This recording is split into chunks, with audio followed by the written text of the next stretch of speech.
പിതാവും പുത്രനും പരിശുദ്ധ റൂഹായുമായ സത്യദൈവത്തിൻ്റെ തിരുനാമത്തിൽ ആമേൻ.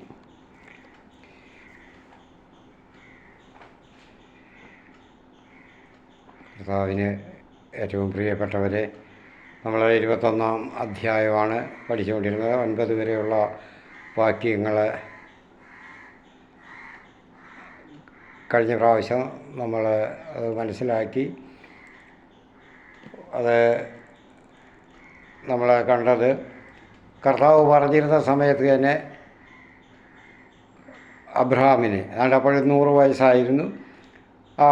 അത്രയ്ക്കും വൃദ്ധനായ അബ്രഹാമിന് വൃദ്ധയായ സാറായിൽ നിന്ന് തന്നെ ഇസാക്ക് ജനിച്ചു, ഒരു പുത്രൻ ജനിച്ചു.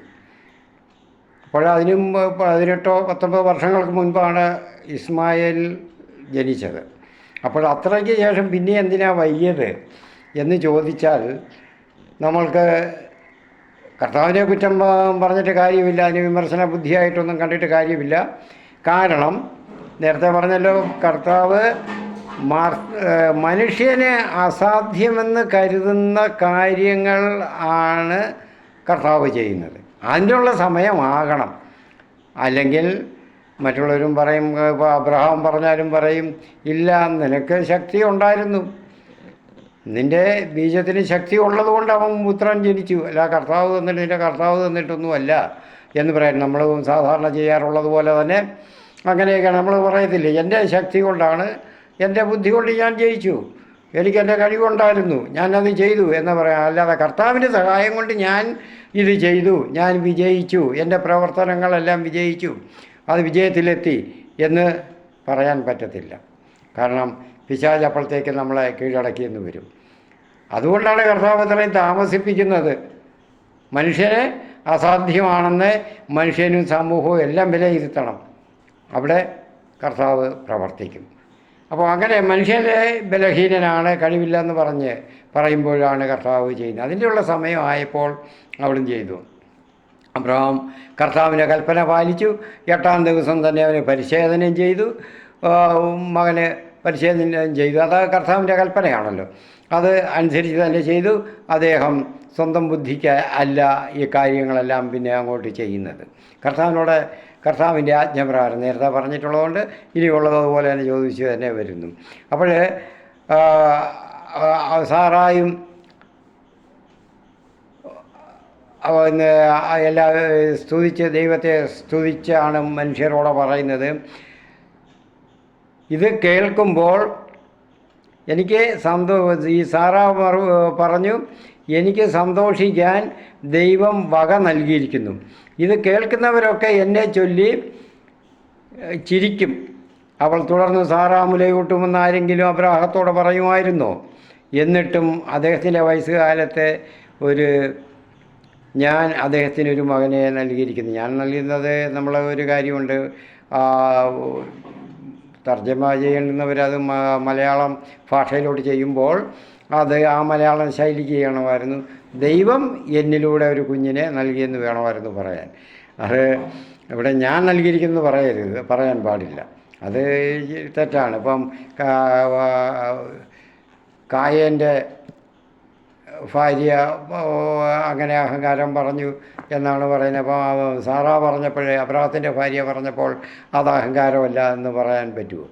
അപ്പോൾ അങ്ങനെ അല്ല, അങ്ങനെ ആയിരുന്നു തർജ്ജമ ചെയ്യുമ്പോൾ അത് അങ്ങനെ വേണം ചെയ്യാൻ. അതൊക്കെ ആ തർജ്ജമക്കാരൻ്റെ ഒരു വിവേചന ബുദ്ധിയോടെ ചെയ്യണം ഇങ്ങനെയൊക്കെയുള്ള കാര്യം. വിവേചനം, വിവേകം രണ്ടും കൂടെ ചേർന്ന് വരണം. അതിനുള്ള കുഴപ്പമാണ്. അപ്പം ദൈവം എന്നിലൂടെ അബ്രാഹത്തിനൊരു കുഞ്ഞിനെ വയസ്സുകാലത്ത് നൽകിയിരിക്കുന്നു എന്നാണ് പറയുന്നത്. അപ്പോൾ കുഞ്ഞ് വളർന്നു, മുലകുടി മാറി. അവന് അന്ന് അബ്രാഹാം ഒരു വിരുന്ന് നടത്തി. പ്രിയമുള്ളവരെ, നമ്മൾ ഇവിടെ അബ്രാഹത്തെ എവിടെ നോക്കിയാലും കാണാം, ദൈവമായിട്ട് സംസാരിച്ചു, ദൈവത്തെ കണ്ടു, ദൈവം അവിടെ ഇടപെട്ടു എങ്കിൽ ഉടൻ അവിടെ ബലി അർപ്പിക്കുകയാണ്. ഈ പഴയ നിയമത്തിൽ ഈ പൂർവ്വപിതാക്കന്മാർ, പിന്നെ യോട്യൂസാക്കും യാക്കോബും എല്ലാവരും അങ്ങനെയാണ് ചെയ്യുന്നത്. അപ്പം നമ്മൾ ഇതെല്ലാം കളഞ്ഞു കുളിച്ച് നമ്മളെ രക്ഷിക്കപ്പെട്ടവരാണ്. എന്തോ ഒരു കൂട്ടരുണ്ട് ഇപ്പോഴ്, ഞാനത് വേണ്ടാത്തതിനെയൊക്കെ ഇടപെടുന്നത് ഫിനിഷ്ഡ് വർക്ക് ഓഫ് ജീസസ് എന്ന് പറയും. നല്ലൊരു കൂട്ടരായിരുന്നു, എനിക്കറിയാം. ഞാനും അവരുമായിട്ടൊക്കെ ഇടപെട്ട ആളാണ്, അവരുടെയൊക്കെ ഇതിൽ ഇടപെട്ടതായിരുന്നു. പക്ഷേ അത് ഫിനിഷ്ഡ് വർക്ക് ഓഫ് ജീസസ് എന്ന് പറയും, എല്ലാം ദൈവം ക്രൂശിൽ തീർത്തു, മനുഷ്യന് ഇനിയും പ്രശ്നങ്ങളൊന്നുമില്ല എന്ന്. അത് കാര്യം ശരിയാണ്. പക്ഷേ അതിന് ശേഷം ഉണ്ടാകുന്നത് ഇതുപോലുള്ള കാര്യങ്ങളൊക്കെ ഉടനെ ഉണ്ടാകും. അത് ശേഷമുണ്ട്, അത് പരിഹരിക്കണം. അത് പാപമാണ്, അത് പരിഹരിച്ചേ പറ്റുകയുള്ളൂ. അപ്പോൾ അന്ന് ചെയ്തുകൊണ്ട് ഇനി എല്ലാം ശരിയാണ്, കർത്താവെല്ലാം ക്രൂശിൽ വഴി എനിക്ക് തോന്നിവാസം പോലെയാകാം, എൻ്റെ ജീവിതം എങ്ങനെയാകാം, മറ്റുള്ളവരെ ഞാൻ ശ്രദ്ധിക്കാതെയോ കാണാതെയോ കേൾക്കാതെയോ അവർക്ക് ചെയ്യാനുള്ളോ ചെയ്യാതെയോ ഒക്കെ ഇരുന്നാൽ അത് പാപമല്ല. ഞാൻ ഫിനിഷ്ഡ് വർക്ക് ഓഫ് ജീസസ്, അത് ക്രൂശിൽ തീർത്തു, പിന്നെ എനിക്കൊന്നും ചെയ്യാനില്ല, പിന്നെ അവിടെ എല്ലാം കർത്താവ് ചെയ്ത് കഴിഞ്ഞു, പിന്നെ എനിക്കെന്തുവാ കാര്യം എന്നുള്ളതല്ല. കർത്താവ് പറഞ്ഞിട്ടുണ്ട്, അത് അവൻ്റെ മരണം വരെ, അന്ത്യശ്വാസം വരെയും കർത്താവിൻ്റെ ദൈവത്തെ പൂർണ്ണ ഹൃദയത്തോടും പൂർണ്ണാത്മാവോടും കൂടി ആരാധിക്കുകയും സ്നേഹിക്കുകയും ആരാധിക്കുകയും ചെയ്യുക. നിൻ്റെ അയൽക്കാരെന്ന് പറഞ്ഞാൽ കണ്ടുമുട്ടുന്നവരെ, നിൻ്റെ സഹായം ആവശ്യമുള്ളവരെ, അവരെ നിന്നെപ്പോലെ തന്നെ കരുതി. നിനക്ക് എങ്ങനെയായിരിക്കും നിന്നോട് മറ്റുള്ളവർ ചെയ്യേണ്ടുന്നത്? മത്തായി 7:12 സുവർണ നിയമം ബൈബിളിൻ്റെ എന്ന് പറയുന്നുണ്ട്. ആദ്യകാലത്തെ പിതാക്കന്മാരൊക്കെ അങ്ങനെയായിരുന്നു ആ വാക്യം പറയുന്നത്, ബൈബിളിൻ്റെ സുവർണ നിയമം. നിനക്ക് മറ്റുള്ളവർ എന്ത് ചെയ്യണമെന്ന് ആഗ്രഹിക്കുന്നോ നീ അവർക്ക് ചെയ്യണം. അതാണ് ലൂക്ക ഇത്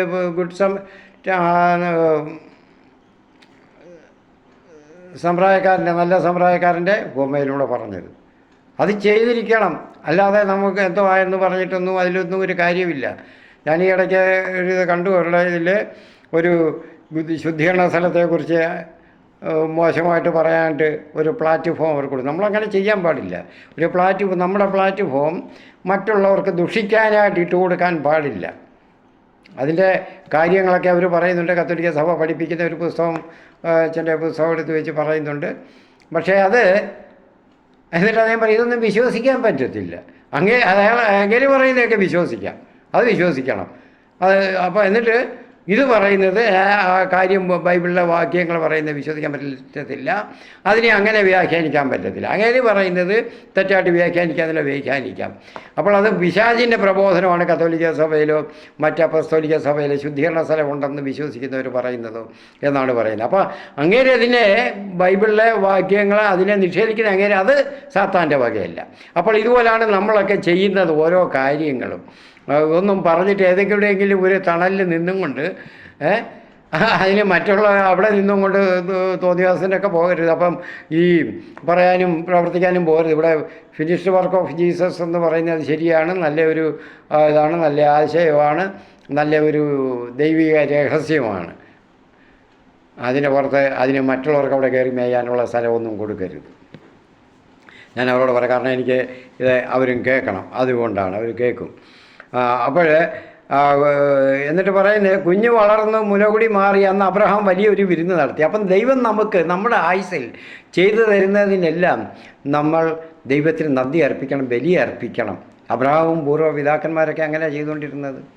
അപ്പോൾ അതുപോലെ നമ്മൾ ചെയ്യണം. നമുക്ക് നമ്മുടെ ജനനം മുതൽ നമ്മൾ ഇന്ന് വരെയും നമുക്കെന്തെല്ലാം കിട്ടി, അല്ലെങ്കിൽ നമ്മൾ ദൈവത്തിന് ബലി അർപ്പിക്കണം, ഇതെല്ലാം ആലോചിച്ച് അത് നമ്മൾ ചെയ്യുന്നുണ്ട്. ഓരോ ദിവസവും എന്തുവാ ബലി? നമ്മൾ ആടിനെയും മുട്ടാടിനെയും കാളക്കുട്ടിയൊന്നും കൊല്ലാനല്ല പറയുന്നത്. അധരം കൊണ്ട് ബലി അർപ്പിക്കണം. ദൈവത്തിന് സ്തുതിയും സ്തോത്രവും നമ്മളെപ്പോഴും ചെയ്യുന്നത് പോലെ ദൈവത്തിന് അർപ്പിച്ച് യേശു ക്രിസ്തുവിലൂടെ അർപ്പിച്ച് നമ്മൾ ദൈവത്തെ മഹത്വപ്പെടുത്തണം. യേശു ക്രിസ്തുവിലൂടെ അതാണ് ദൈവം എപ്പോഴും ആഗ്രഹിക്കുന്നതാണ്. അതാണ് അബ്രഹാം ഇവിടെ ചെയ്തത്. അവൻ എല്ലാവരെയും വിളിച്ചു കൂട്ടി.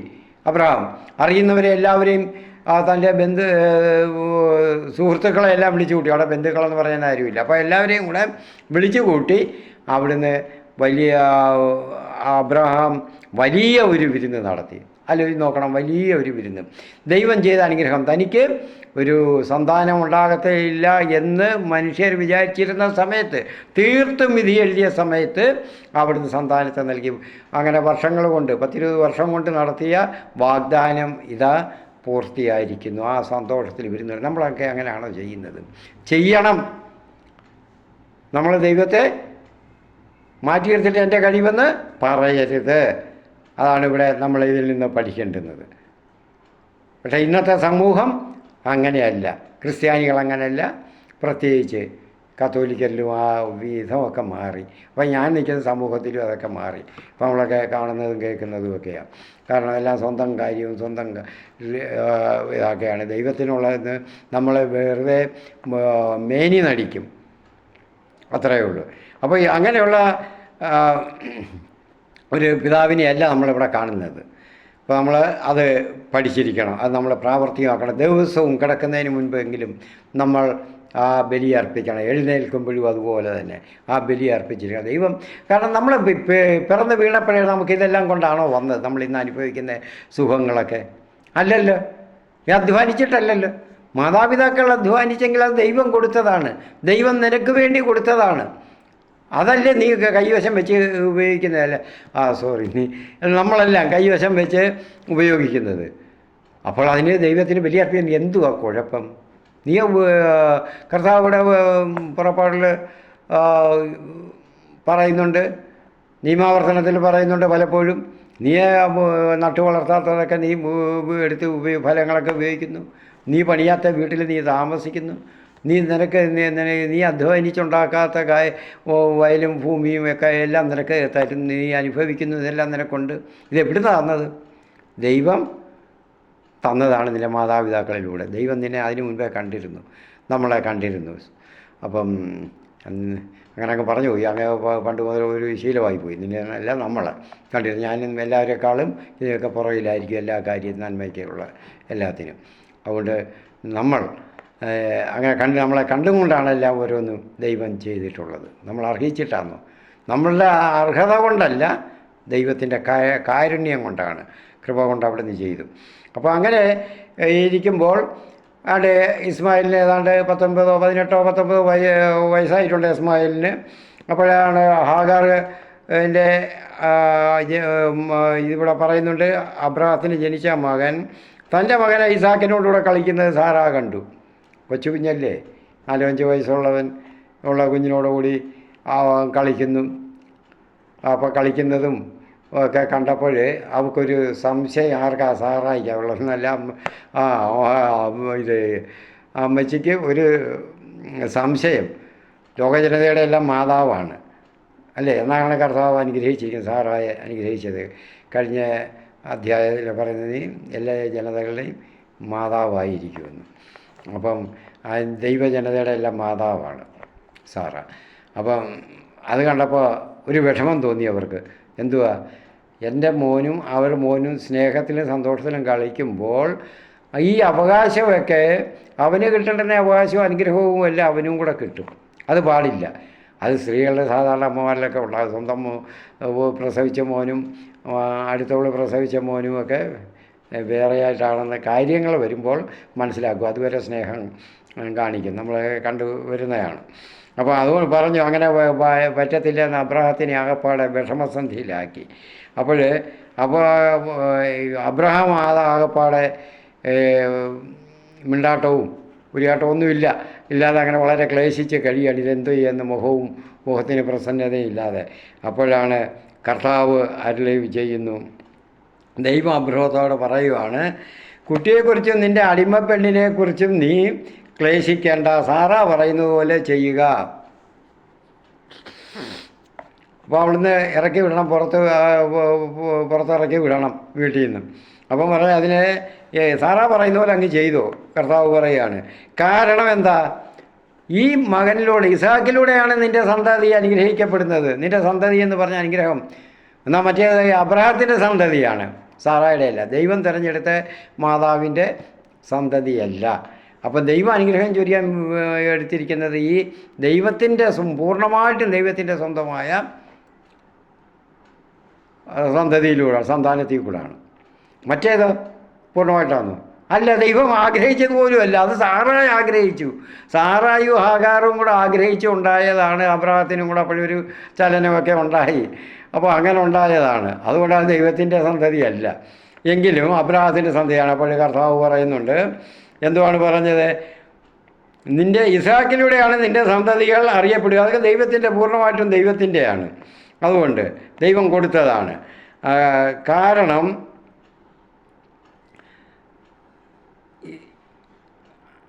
അടിമ പെണ്ണിൽ നീ വിഷമിക്കേണ്ട, അടിമ പെണ്ണിൽ ജനിച്ച മകനെയും ഞാനൊരു ജനതയാക്കും. കർത്താവിൻ്റെ ആ കരുണ കണ്ടോ? അടിമപ്പെണ്ണിൽ ജനിച്ച കർത്താവ് ഒന്നും പറഞ്ഞിട്ടല്ല അവളെ പരിഗ്രഹിച്ചത്. അപ്പോൾ എന്നിട്ടും കർത്താവിൻ്റെ അനുവാദമോ അനുമതിയോ ഒന്നുമില്ല. അന്നത്തെ നാട്ടു നടപ്പനുസരിച്ച് അങ്ങ് സാറായി പറഞ്ഞു, അങ്ങ് ചെയ്തു. അപ്പോഴത്തെ വിഷമത്തിന് കുഞ്ഞ് വേണമല്ലോ. ഈ വയസ്സുകാലത്തെ കർത്താവ് ഇങ്ങനെ പറഞ്ഞുകൊണ്ടിരിക്കും, ഇതുവരെ നടക്കുന്നില്ല, അതിൻ്റെ ഒരു ലക്ഷണവും കാണുന്നില്ല എന്നുള്ളത് കൊണ്ട് അപ്പോഴങ്ങനെ ചെയ്തതാണ്. അപ്പോൾ പറയുന്നത്, അവനെ അനുഗ്രഹിച്ച് ഞാനൊരു ജനതയാകും. കർത്താവ് ദൈവം ചെയ്യുന്ന അതാണ്. ആരെ ആയാലും ശരി, ദൈവപുരുഷൻ ആരെവിടെ? അബ്രഹാം ദൈവത്തിൻ്റെ വിശ്വസ്തനാണ്, ദൈവത്തോട് ചേർന്ന് നിൽക്കുന്നവനാണ്. അപ്പോൾ അവൻ മുഖാന്തരം എല്ലാവരും അനുഗ്രഹിക്കപ്പെടണം. അവൻ അത് അനുഗ്രഹമാണ് അവൻ തൊടുന്നതും. അപ്പോൾ അങ്ങനെ വന്നത് അവൻ ഇടപെട്ടപ്പോൾ അവൻ്റെ സന്തതിയായിട്ട് തന്നെ ജനിച്ചു. അതുകൊണ്ട് അവൻ അനുഗ്രഹിക്കപ്പെടണം. അവരെ നോക്കൂ, എല്ലാവരെയും അത് അവനുമായിട്ട് അനുഗ്രഹിക്കപ്പെട്ടു. പറഞ്ഞല്ലോ നേരത്തെ ആ ഹാഗാറിനോട് കഴിഞ്ഞ അധ്യായങ്ങൾ കണ്ടല്ലോ നമ്മൾ. കർത്താവ് പറഞ്ഞ് അവൻ കാട്ടുകഴുതയ്ക്ക് സമനായിരിക്കും. ആ ഹാഗാറിനുണ്ടാകുന്ന കുട്ടി ഇസ്മായേൽ കാട്ടുകഴുത എന്ന് പറഞ്ഞതിനുള്ള ഞങ്ങൾ ആ അധ്യായത്തിലെല്ലാം പറഞ്ഞു. കാരണം പെട്ടെന്ന് മെരുക്കാനൊന്നും പറ്റത്തില്ല. സ്വയം ബുദ്ധി, അതായത് കൂടുതൽ കുറവായിരിക്കും, പെട്ടെന്ന് അങ്ങനെ സാധിക്കത്തില്ല. വിശ്വാസത്തിലെടുത്ത് നമ്മൾ നാട്ടുകഴുത ഉപയോഗിക്കുന്ന പോലെ ഉപയോഗിക്കാൻ പറ്റത്തില്ല. അപ്പോൾ ഇങ്ങനെയുള്ള വിഷമതകളൊക്കെ ഉണ്ടാകും. എല്ലാവരുടെയും കൈ അവൻ്റെ മേലും അവൻ്റെ കൈ മറ്റുള്ളവരുടെ മേലും ഉണ്ടാകും. ഭൂമിയിലെ പൂഴി പോലുള്ള സന്തതികൾ അവർ കൊടുക്കും. ഇന്നും ഉണ്ടായിക്കൊണ്ടിരിക്കുക അങ്ങനെയുള്ള പൂഴിയിലെ ആണ് സന്തതി പോലാണ്. അപ്പം അങ്ങനെ ഉണ്ടായിക്കൊണ്ടിരിക്കുന്നു. അതിന് മറ്റൊരാളും പറഞ്ഞിട്ട് ഞാൻ നേരത്തെ പറഞ്ഞു, അതിനെ ആരും ക്ലേശിച്ചിട്ടോ ഒന്നും കാര്യമില്ല. കാരണം എന്താ? അത് ദൈവത്തിൻ്റെ പദ്ധതിയാണ്. അത് അങ്ങനെ അവരുടെ വംശവർദ്ധനവ് ദൈവത്തിൻ്റെ പദ്ധതി. ആർക്കും ഒന്നും പറഞ്ഞ കാര്യമില്ല. ആ ഭൂമിയിലെ പൂഴി എണ്ണാമെങ്കിൽ എണ്ണിക്കോ. പക്ഷേ ഇത് അതുപോലെ ആയിരിക്കും നിനക്ക് സന്തതി ഉണ്ടാകുന്നതെന്നാണ്. സന്തതി ഇവിടെ. അപ്പോഴേ അവനും നിൻ്റെ മകനാണല്ലോ, അതുകൊണ്ടാണ് അനുഗ്രഹിക്കുന്നത്. നിൻ്റെ മകനാണ്, കാരണം അബ്രഹാത്തിൻ്റെ മകനാണ്. അപ്പോൾ അബ്രഹാം അതിരാവിലെ എഴുന്നേറ്റ് കുറേ അപ്പോഴത്തേക്ക് സ്വസ്ഥതയായി. അപ്പവും ഒരു തുകൽ സഞ്ചി നിറച്ച് വെള്ളവും ഒക്കെ എടുത്ത് അവളുടെ തോളിലോട്ട് വെച്ച് കൊടുത്തിട്ട് പറഞ്ഞു, ഹാഗാറിന് അടിമ പെണ്ണ് പോവുക. അല്ലേ, സങ്കടമുണ്ട്. പക്ഷേ ദൈവം പറഞ്ഞ കൽപ്പന, ഹാഗാറിൻ്റെ സന്തോഷം കാണണം. അല്ല, ഈ സാറായുടെ ഇതെല്ലാം കണ്ട് പറഞ്ഞു, നീ എല്ലാം എടുത്ത് തോളിലൂടെ നീ പോയിക്കോ, അല്ലാതിരിക്കൊന്നുമില്ല. കാരണം അബ്രഹാത്തിന് അപ്പോൾ പ്രാർത്ഥനയുണ്ട്. നേരത്തെ പറഞ്ഞിട്ടുണ്ടല്ലോ, കഴിഞ്ഞ അദ്ദേഹത്തിൽ നമ്മൾ കണ്ടു. നീ കർത്താവ് പറയും, നീ ഇസ്മായിലിന് വേണ്ടിയും കൂടെ പ്രാർത്ഥിച്ചില്ലേ? ഇസ്മായിലിന് വേണ്ടി പ്രാർത്ഥിച്ചില്ല, അവനെ ഞാൻ കൈവിടത്തില്ല. അതുപോലെ തന്നെ അബ്രഹാത്തിന് അത് ഓർമ്മിച്ചിരുന്നിരിക്കണം. ഒരു അപ്പവും തുകൽ സഞ്ചി നിറച്ച് വെള്ളവും കൊടുത്ത് ഇറക്കി വിട്ടു. കണ്ണീരോടായിരിക്കാം ഇറക്കി വിട്ടെങ്കിലും കർത്താവ് കാത്തുകൊള്ളുമെന്ന് അബ്രഹാം തീർച്ചയായിട്ടും ഉറപ്പിച്ചിട്ടുണ്ടായിരിക്കാം. കാരണം അല്ലാതെ വെറും ഒരു മോശപ്പെട്ടവനല്ലല്ലോ. അപ്പോൾ അങ്ങനെ തുകൽ സഞ്ചിയിലെ വെള്ളം തീർന്നപ്പോൾ ആ ബേർഷബ മരുഭൂമിയിൽ എത്തിപ്പെട്ട ഹാഗാർ വെള്ളം തീർന്നപ്പോൾ കുഞ്ഞ് മരിക്കുന്നത് കാണാൻ വയ്യാന്നും പറഞ്ഞ് ഒരു അമ്പെയ്ത്ത് ദൂരെ ചെന്ന്, അതായത് ഒരു 150 അടി അല്ലെങ്കിൽ അടിയോ 200 അടി ദൂരെ ചെന്ന് ഇന്ന് പുറം തിരിഞ്ഞിരുന്നു. കാരണം ഇത് കുഞ്ഞിനെ കാണണ്ട എന്ന് വെച്ച് കുട്ടി ഉച്ചത്തിൽ കരയാൻ തുടങ്ങി. ഈ കുട്ടി ഉച്ചത്തിൽ കരയാന്ന് പറഞ്ഞാൽ അവളൊന്നും അർത്ഥമുണ്ട്. അവൾ ഉച്ചത്തിൽ കരഞ്ഞെന്ന് ഹീബ്രു മൂലത്തിൽ പറയാമെന്നാണ് പറയുന്നത്. അപ്പോൾ ഹീബ്രു ഭാഷയിൽ അപ്പോൾ അവൾ കരഞ്ഞു, അവളും കരഞ്ഞു, കുട്ടിയും കരഞ്ഞിട്ടുണ്ട്. കരഞ്ഞും കൊണ്ടായിരിക്കുമല്ലോ ഹാഗാർ ഇരുന്നിരിക്കുന്നത്. അപ്പോൾ കേട്ടു, സ്വർഗത്തിൽ നിന്ന് ദൈവം ആ കരച്ചിൽ കേട്ടു. കുഞ്ഞുങ്ങൾ പറയുന്നത്, കരയുന്നത്, അവരുടെ സങ്കടം ദൈവം പെട്ടെന്ന് കേൾക്കും. നമ്മളെപ്പോലെയല്ല, നമ്മൾ പറയുന്ന പോലെയല്ല. കുഞ്ഞുങ്ങളെ ദൈവം അധികം സ്നേഹിക്കുന്നു. നമ്മൾ പുതിയ നിയമത്തിൽ കാണുന്നില്ല, ശിഷ്യരെ തടഞ്ഞപ്പോൾ പറഞ്ഞ ശിശുക്കൾ അടുത്തോട്ട് വരാൻ തുടങ്ങിയപ്പോൾ, മാതാപിതാക്കളിൽ നിന്ന് അടുത്ത് വരാൻ തുടങ്ങിയപ്പോൾ അവർ തടഞ്ഞു. കാരണം അന്നത്തെ കാലത്ത് കുഞ്ഞുങ്ങളെയൊന്നും ആരും മാനിക്കും, കുഞ്ഞുങ്ങൾക്ക് പ്രാധാന്യം കൊടുക്കത്തില്ല. അപ്പോഴാണ് കർത്താവ് എന്തുവാ പറഞ്ഞത്, യേശു പറഞ്ഞത്, അവരെ എൻ്റെ അടുക്കലേക്ക് വരാൻ അനുവദിക്കുക. അവരെ പോലുള്ളവരുടെ ആ സ്വർഗരാജ്യം, മനസ്സിൽ കളങ്കമില്ലാത്തവർ. അപ്പോൾ അവരുടെ നിലവിളി, അവൻ്റെ നിലവിളി, ഇസ്മായിലിൻ്റെ നിലവിളി കർത്താവ് കേട്ടു. എഴുന്നേറ്റ് കുട്ടിയെ കയ്യിലെടുക്കുക, അവനിൽ നിന്ന് ഞാൻ വലിയൊരു ജനതയെ പുറപ്പെടുവിക്കും. വീണ്ടും പറയണ, വലിയൊരു ജനതയെ അവനിൽ നിന്ന് പുറപ്പെടുവിക്കാനും വിട്ടിട്ടൊന്നുമില്ല. കർത്താവിൻ്റെ വാക്ക് അചഞ്ചലമാണ്, അത് മാറ്റാൻ ഒരിക്കലും സാധ്യമല്ല. ഭൂമിയും മുഴുവനും തലകീഴം മറിഞ്ഞാലും അത് മാറത്തില്ല. അതാണ് കർത്താവ് അത് ഓർമ്മിച്ച് പറഞ്ഞു, ഞാൻ അവനെ വലിയൊരു ജനത അവനിൽ നിന്ന് പുറപ്പെടുവിക്കും. ദൈവം അവിടെ കണ്ണ് തുറന്നു, കിണർ കണ്ടു, ചെന്ന് തുകൽ സഞ്ചി നിറച്ച് വെള്ളം എടുത്ത് കുട്ടിക്ക് കുടിക്കാൻ കൊടുത്തു. ദൈവം ആ കുട്ടിയോടുകൂടെ ഉണ്ടായിരുന്നു. ദൈവം അവൻ്റെ കൂടെ ഉണ്ടായി. കാരണം ദൈവത്തിന് അബ്രാഹത്തിന് അത് കർത്താവ് വാഗ്ദാനം ചെയ്തതാണ്. അബ്രാഹത്തിൻ്റെ സന്തതിയാണ്, തൻ്റെ വിശ്വസ്തൻ്റെ സന്തതിയാണ്. ആ കുടുംബത്തിലായാലും അവൻ വഴിപഴിച്ച് പോയെന്നും പറഞ്ഞാൽ അവരെ ബാക്കിയുള്ളവരെയൊന്നും ദൈവം വെറുതെ വിടത്തില്ല. വഴിപഴിച്ച് പോയവനെയും വിടത്തില്ല, തിരിച്ച് കൊണ്ടുവരും. തിരിച്ചു വരാൻ വേണ്ടി കാത്തിരിക്കുകയാണ്. അതാണ് ലൂക്കായുടെ സുവിശേഷത്തിലെ മുടിയനായ പുത്രൻ കാണുന്നത്. വഴിപഴിച്ച് പോയി, അങ്ങ് തള്ളിക്കളഞ്ഞില്ല, തിരിച്ചു വരും എന്ന് പറഞ്ഞവരാണ് അവൻ്റെ കുടുംബം. ദൈവത്തിൻ്റെ വിശ്വസ്തൻ്റെ ദൈവത്തോട് നീതിമാനായവൻ്റെ കുടുംബത്തിൽ ഒരുതൻ വഴിപഴിച്ച് പോയാലും ബാക്കിയുള്ളവരെ ദൈവം കരുതും. അവൻ അങ്ങനെ വഴിപഴിച്ച് പോകാൻ പാടില്ല അവരാരും. അവിടെ ദൈവം അവനെ കരുതും. ആ കുട്ടിയോടുകൂടെ ദൈവം ഉണ്ടായിരുന്നു. ആലോചിച്ച് നോക്കുക, നമ്മുടെ കൂടെ ദൈവം ഉണ്ടാകണമെങ്കിൽ നമ്മൾ എന്ത് ചെയ്യണം? ദൈവത്തോടു കൂടെ ചേർന്ന് നിൽക്കണം. നമ്മുടെ മാതാപിതാക്കൾ ഉണ്ടായിരിക്കണം, നമ്മളും ഉണ്ടായിരിക്കണം, നമ്മുടെ മക്കൾ നമ്മുടെ കൂടെ ഇരിക്കണമെങ്കിൽ നമ്മളുണ്ടായിരിക്കണം. അതല്ലാതെ വരുമ്പോഴാണ് മക്കൾ ദൈവത്തോടു കൂടെ ചേർന്ന് നിൽക്കാത്തവരാണ് വേറെ എവിടെയെങ്കിലും പോകുന്നത്. അന്യമതത്തിൽ നിന്നൊരു ദൈവത്തെ അറിയാത്ത ഒരു മതത്തിൽ നിന്നോ ഒരു ഇണയെ തേടി അങ്ങനെ സ്വന്തമായിട്ട് തേടി കണ്ടെത്തി അതിൻ്റെ കൂടെ പോകുന്നത്. നമ്മൾ അടുത്ത അധ്യായങ്ങളൊക്കെ അതൊക്കെ പഠിക്കും.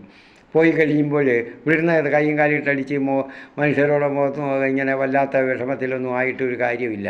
അങ്ങനെ വരുന്നതൊന്നും ഞാൻ പറയുന്ന അതൊന്നും ഇനി ചിലർ പറയും മതസൗഹാർദ്ദം അങ്ങനെ വേണം. ഇതിലാണോ സൗഹാർദ്ദം ഉണ്ടാക്കുന്നത്? എല്ലാ മതക്കാരും വരണമെന്ന് അങ്ങനെയൊക്കെ ചെയ്ത് എനിക്കറിയാം, അങ്ങനെയുള്ള ഭാവനയുണ്ട്. അപ്പോൾ അതുകൊണ്ട് മതത്തിൻ്റെ സൗഹാർദ്ദമൊന്നുമല്ല. ഇതിനകത്ത് കയറി ബൈബിളിൻ്റെ കാര്യത്തിൽ ദൈവം നിശ്ചയിച്ച കുടുംബ ബന്ധങ്ങളുടെ കാര്യത്തിൽ കുടുംബ സംവിധാനം ആരാ? ദൈവം നിശ്ചയിച്ചതാണ് ഉൽപ്പത്തിയിൽ. ഞാൻ നേരത്തെ പറഞ്ഞിട്ടുണ്ടല്ലോ, അതിനുവേണ്ടി പ്രത്യേകം ഒരു വീഡിയോ ഞാൻ ചെയ്തിരുന്നു, കുടുംബബന്ധം. അപ്പോൾ അതല്ലാതെ വരുന്നത് ദൈവം സങ്കല്പിക്കാത്തതും ദൈവം തീരുമാനിക്കാത്തതുമായിട്ട് ചെയ്തു വരുന്നതൊന്നും അവരുമായിട്ട് ബൈബിളുമായിട്ട് ബന്ധപ്പെടുത്താനോ ആ ദൈവജനതയുമായിട്ട് ബന്ധപ്പെടുത്താനോ പാടില്ല. ഒരു കോംപ്രമൈസും ഇതിനകത്ത് പാടില്ല. ദൈവം സംവിധാനം ചെയ്ത കുടുംബ സംവിധാനത്തിനകത്ത് വെച്ച് അതിനകത്തൊന്നും പാടില്ല. ഒരു അഡ്ജസ്റ്റ്മെൻറ്റും വേണ്ട അതിനകത്ത്. അതൊന്നും നടക്കത്തില്ല. അത് ദൈവം നടന്നു, നമ്മൾ അങ്ങനെയാണ് ചിന്തിക്കേണ്ടുന്നത്. അടുത്ത ബാക്കിയുള്ള അധ്യായങ്ങളിൽ നമ്മൾ അത് പഠിക്കും ബാക്കിയുള്ള. അതുകൊണ്ടത് ഞാൻ കൂടുതലായിട്ട് വിവരിക്കുന്നില്ല. അപ്പോൾ കുട്ടിയോട് കൂടി ഉണ്ടായിരുന്നു. അവൻ മരുഭൂമിയിൽ അവൻ പാർത്തു, സമർത്ഥനായൊരു വില്ലാളിയായി തീർന്നു. അത് ഞാൻ പ്രിയപ്പെട്ടവരത് പറയണം. അത് നമ്മൾ ഈ വില്ലാളിയായി തീർന്നു എന്ന് പറഞ്ഞാൽ മരുഭൂമിയിലെ ജീവിതം അവൻ വന്യമൃഗങ്ങളോടും മറ്റുള്ള വന്യജീവികളോടൊക്കെ ഇടപെട്ടുള്ളതാണ് ജീവിതമാണ് അവിടെ ഉള്ളത്. അപ്പോൾ അതിനനുസരിച്ച് അവൻ ഒരു വില്ലാളിയായിട്ട് തീർന്നു. അവൻ്റെ ജീവിതം പാരാൻ മരുഭൂമിയിലാണ് അവൻ പാർത്തത്. ഈജിപ്തിൽ നിന്ന് അവനൊരു ഭാര്യയെ തിരഞ്ഞെടുത്തു. അപ്പോൾ അത് മരുഭൂമി എന്ന് പറയുമ്പോൾ നമ്മൾ ഉദ്ദേശിക്കുന്ന മരുഭൂമിയല്ല. അവിടെയൊക്കെ ഉറവകളും കാര്യങ്ങളെല്ലാം ഉണ്ട്. ചില ഈ പീഠഭൂമികൾ, ഇപ്പം തമിഴ്നാട്ടിലും നമ്മൾ ആന്ധ്രയിലും കർണാടകയിലൊക്കെ ഉള്ള ആ പീഠഭൂമികളാണ്. അവിടെ ആവശ്യത്തിന് വെള്ളവും മഴയും ഒന്നും കാണത്തില്ല. അവിടെ ചിലയിടത്ത് കാണും, ചില ഉറവകളൊക്കെ കാണും. പക്ഷേ മരങ്ങളും കുറ്റിക്കാടുകളും ഒക്കെ കാണും. അതെല്ലാം ഉണ്ടാകുമായിരിക്കും. അതിന് പീഠഭൂമി. അത് മരുഭൂമിയെന്ന് തീർത്ത് പറയാൻ പറ്റത്തില്ല. അപ്പോൾ അത് ഏകദേശം അതിൻ്റെ ഒരു സ്വഭാവം മരുഭൂമിയുടെ ഒരു 70% സ്വഭാവവും കാണും എന്നേ ഉള്ളൂ അതിന്. അപ്പോൾ അവൻ മരുഭൂമിയിൽ പാർത്തു. അവൻ സമർത്ഥനായ ഒരു വില്ലാളിയായി തീർന്നു. ദൈവം അവൻ്റെ കൂടെ ഉണ്ടായിരുന്നു.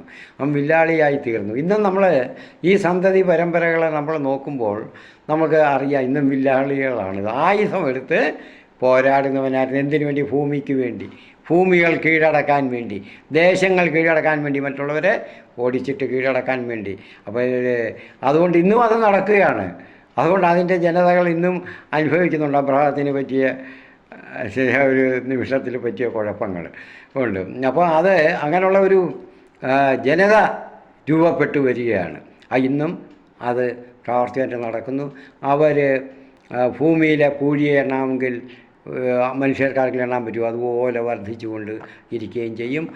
മനുഷ്യവർഗത്തിനും അതൊരു എന്തുവാ ഞാൻ പറയുന്നത്, അത് കണ്ടു വേണം നമ്മൾ മനുഷ്യവർഗവും പെരുമാറാനായിട്ട്. അല്ലാതെ ആരുമായിട്ട് ഇന്നത്തെ ഇത് കാലം നമ്മൾ മാറി ആരും അങ്ങോട്ടും ഇങ്ങോട്ടും യുദ്ധത്തിന് പോകാനല്ല.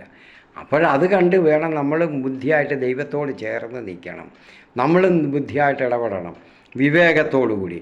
അതുകൊണ്ട് അവൻ ഒരു വില്ലാളിയായി, സമർത്ഥനായ വില്ലാളിയായിരുന്നു. ഈജിപ്തിൽ നിന്നൊരു ഭാര്യയെ, ഹാഗർ ഈജിപ്തുകാരിയാണ്.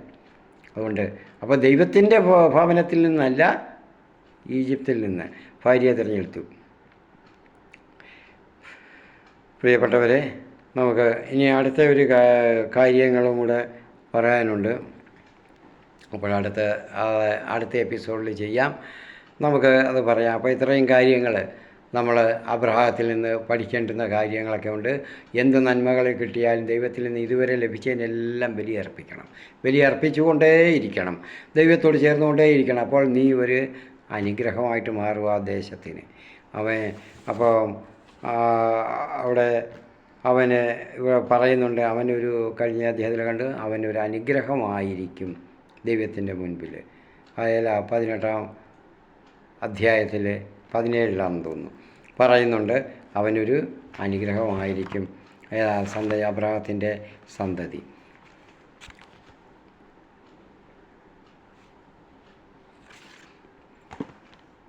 അപ്പോൾ അത് നമ്മൾ മനസ്സിലാകും. നമ്മളങ്ങനെ ദൈവത്തോട് ചേർന്നിരിക്കുകയാണെങ്കിൽ നമ്മളുടെ സന്തതികളും അതുപോലെ ആയിരിക്കും, നമ്മളും അങ്ങനെയായിരിക്കും. നശിക്കാൻ ദൈവം ഇടം കൊടുക്കുകയില്ല, അതിനുള്ള വഴി വയ്ക്കുകയില്ല. സ്വയം നശിച്ചു പോകുന്ന മുടിയനായ പുത്രൻ്റെ കഥ പോലെ. എന്നാലും അവൻ്റെ പുറകെ ദൈവം എപ്പോഴും അവനെ കാത്തുണ്ടായി അതിനുള്ള വഴി ഒരുക്കും. ഇങ്ങനെ വന്നു പോകുന്ന ചില തെറ്റുകൾ, അബദ്ധത്തിൽ പറ്റുന്ന ചെറിയ തെറ്റുകൾ ദൈവം ക്ഷമിക്കും. എന്നാലും കർത്താവ്, അതുകൊണ്ടാണ് സങ്കീർത്തകൻ പറയുന്നത്, ഞാൻ നേരത്തെ പറഞ്ഞിരുന്നല്ലോ, ദുഷ്ടൻ്റെ കിളിയിൽ നിന്ന് ഞങ്ങളെ രക്ഷിക്കണമേ. അറിയാതെ പറ്റുന്നതിൽ നിന്ന് മാത്രമല്ല, പിഴകളെ തിരിച്ചറിയുന്നതിനായ രഹസ്യകാര്യങ്ങൾ എന്നെ കുറ്റമില്ലാത്തവനാക്കി തീർക്കണമേ. ദുഷ്ടന്മാർ ഞങ്ങളിൽ അധികാരപ്പെടാതിരിക്കാനും പാപങ്ങളിൽ നിന്ന് വെടിപ്പാക്കണം. അത് ബോധപൂർവം ചെയ്യുന്ന തെറ്റുകൾ, ഇതുപോലുള്ള വലിയ തെറ്റുകൾ ചെയ്യുന്നതിനുമായിട്ട് അങ്ങയുടെ ദാസനെ അതിൽ നിന്ന് തടയണമേ എന്ന് പറയും. ദൈവം അതിനുള്ള വഴി കൊടുക്കും. മാതാപിതാക്കൾക്കുള്ളൊരു പ്രത്യേക പ്രാർത്ഥനയാണിത്. നമ്മൾ പ്രാർത്ഥിച്ചു കൊണ്ടിരിക്കുക. ആമീൻ. പിതാവിനും പുത്രനും പരിശുദ്ധ റൂഹായിക്കും സ്തുതി ആദിമുതൽ എന്നേക്കും. ആമീൻ. ദൈവനാമത്തിന്